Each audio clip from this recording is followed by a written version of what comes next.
Começa amanhã em Nova York o julgamento de Joaquim Guzmán, mais conhecido como El Chapo.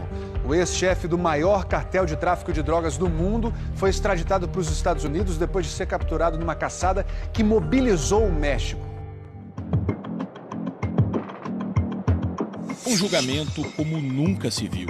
Os documentos são secretos, as testemunhas são secretas, os jurados anônimos. Nem a defesa vai ter acesso a parte das informações. O que se sabe é que todo o esquema de segurança montado para o julgamento que vai acontecer nesse prédio aqui no Brooklyn não é à toa. O homem que vai ser julgado resume todos os motivos. El Chapo, o maior traficante de drogas do mundo.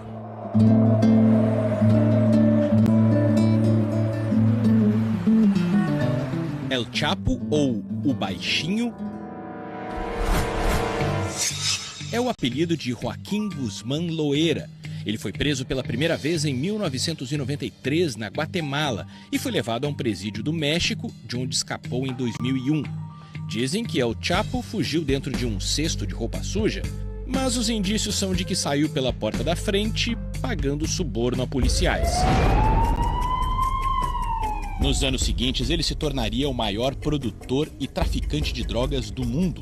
Chegou a fornecer 25% da droga consumida nos Estados Unidos.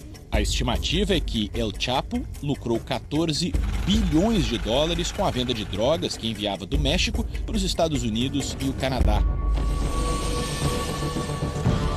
Em 2014, o traficante foi preso novamente e levado para a penitenciária mais segura do México. Até que as câmeras de segurança registraram El Chapo calçando sapatos e desaparecendo. Fugiu por um túnel cavado bem embaixo de sua cela, que dava em uma casa em reformas nas redondezas do presídio. Todo túnel tem pontos de luz. E a altura máxima dele é um pouco quase que a minha altura, tem 1,70 m. E a largura de 80 centímetros. Só foi recapturado 2 anos depois e acabou extraditado para os Estados Unidos. Agora ele está no que é conhecido como a 10 Sul, a ala mais isolada da penitenciária federal mais segura de Nova York. As celas aqui têm 5 metros por 2,5, sem janelas, e todos os cantos são constantemente monitorados por câmeras de segurança. Aqui nesse prédio são mantidos, por exemplo, acusados de terrorismo, tráfico de armas, mafiosos, todos aguardando o julgamento. Um desses acusados de terrorismo, ao sair daqui, disse que a prisão americana em Guantánamo, a base que ficou famosa por casos de tortura e abusos, é um lugar mais relaxado do que a 10 Sul. A polícia americana considera que todo cuidado é pouco para o julgamento que começa amanhã. A prisão onde está El Chapo fica no sul de Manhattan e o julgamento será a 3,5 km de lá. Existem 3 possibilidades de transporte de um ponto ao outro. Por terra, por água, nesse caso El Chapo cruzaria o rio East de barco e iria de comboio até a corte, ou por ar de helicóptero. Existe ainda a possibilidade de manter El Chapo no prédio do tribunal durante os meses de julgamento para evitar os deslocamentos diários. Essa alternativa, apesar de causar menos transtorno para a cidade, é a menos segura. Toda vez que teve que ser levado ali de Manhattan para a corte, para alguma audiência, um comboio armado fechou essa ponte daqui, a ponte do Brooklyn. Mas, como vocês podem ver, essa é uma das vias mais movimentadas e por vezes congestionadas de Nova York.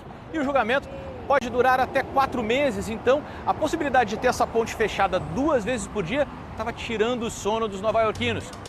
El Chapo pode ser condenado à prisão perpétua. São 17 acusações contra ele. Isso inclui formação de quadrilha, lavagem de dinheiro, narcotráfico e o assassinato de 33 pessoas. Segundo esse jornalista especializado em narcotráfico, que acompanha o caso há 6 meses, esses crimes não dão conta de todo o perigo que El Chapo representa.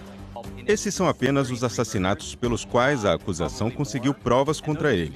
Mas o governo mexicano e o governo dos Estados Unidos acreditam que ele é culpado por milhares ou talvez dezenas de milhares de mortes no México nesses últimos 30 anos.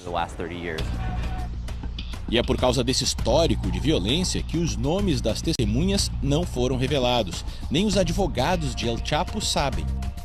A defesa tem reclamado bastante de todo esse sigilo e que não saber quem são as testemunhas impede uma defesa justa.